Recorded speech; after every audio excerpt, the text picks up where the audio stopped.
Mais à la fin, il nous ennuie. Il fanfaronne. Personne ne va donc lui répondre?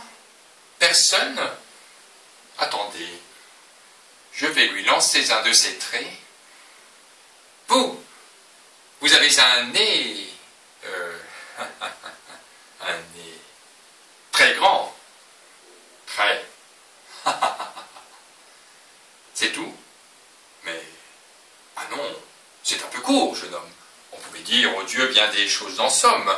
En variant le ton, par exemple, tenez, agressif. Moi, monsieur, si j'avais un tel nez, il faudrait sur le champ que je me l'amputasse. Amical. Mais il doit tremper dans votre tasse. Pour boire, faites-vous fabriquer un hanap. Descriptif, c'est un roc, c'est un pic, c'est un cap, que dis-je, c'est un cap. C'est une péninsule. Curieux. De quoi sert cette oblongue capsule? D'écritoire, monsieur, ou de boîte à ciseaux? Gracieux. Aimez-vous à ce point les oiseaux que paternellement vous vous préoccupâtes de tendre ce perchoir à leurs petites pattes? Truculent. Ça, monsieur, lorsque vous pétunez, la vapeur du tabac vous sort-elle du nez sans qu'un voisin ne crie au feu de cheminée? Prévenant.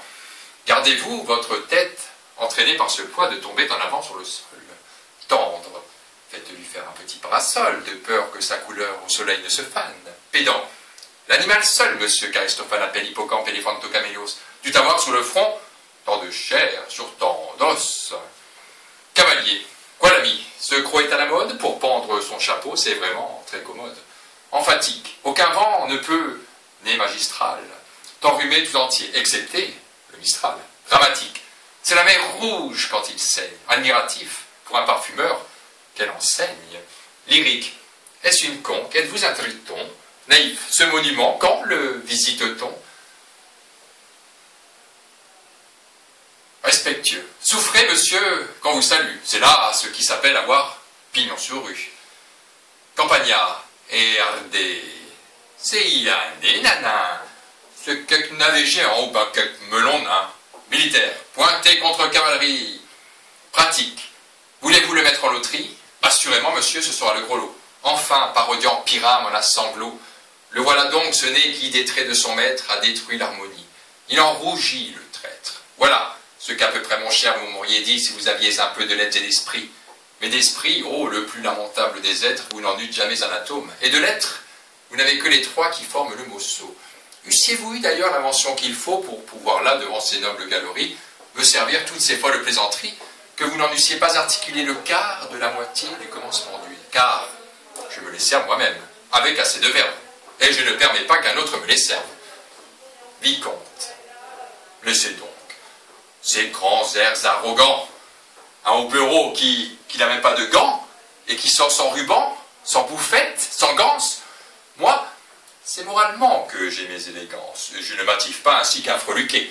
Je suis plus soigné si je suis moins coquet. Je ne sortirai pas avec par négligence un affront pas très bien lavé, la conscience jaune encore de sommeil dans le coin de son œil.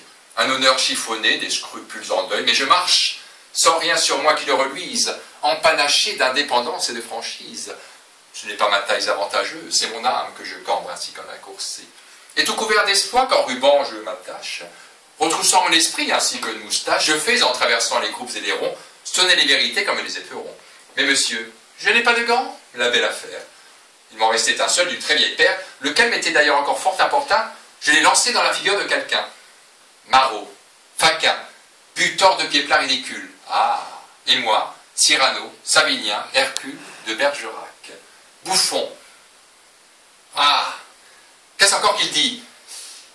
Il faut la remuer, car elle s'engourdit. Ce que c'est que de la laisser inoccupée. Ah, qu'avez-vous? J'ai des fourmis dans mon épée. Soit, je vais vous donner un petit coup charmant. Poète? Oui, monsieur poète. Et tellement qu'en ferraillant, je vais, hop, à l'improvisade, vous composez une ballade. Une ballade, vous ne vous doutez pas de ce que c'est, je crois. Mais une ballade, donc, se compose de 3 couplets de 8 vers. Oh, et d'un envoi de 4. Je vais tout ensemble vous en faire une et me battre. Et vous touchez, monsieur, au dernier vers. Non, non, ballade du duel, quand l'hôtel Bourguignon, monsieur de Bergerac eut avec un bélitre. Qu'est-ce que c'est que ça, s'il vous plaît? C'est le titre. Attendez, je choisis mes rimes. Là, j'y suis. Je jette avec grâce mon feutre. Je fais lentement l'abandon du grand manteau qui me calfeutre, et je tire mon espadon, élégant comme Céladon, agile comme Scaramouche. Je vous préviens, cher Myrmidon, qu'à la fin de l'envoi, je touche. Vous auriez bien dû rester neutre, ou vais-je vous larder d'un don.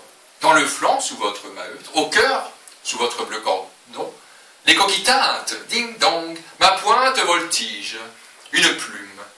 Décidément, c'est tombe donc à la fin de l'envoi, je touche. Il me manque une rime en eutre. Vous rompez, plus blanc qu'amidon, c'est pour mieux me fournir le mot pleutre. Tac, je pars la pointe dont vous espériez me faire don.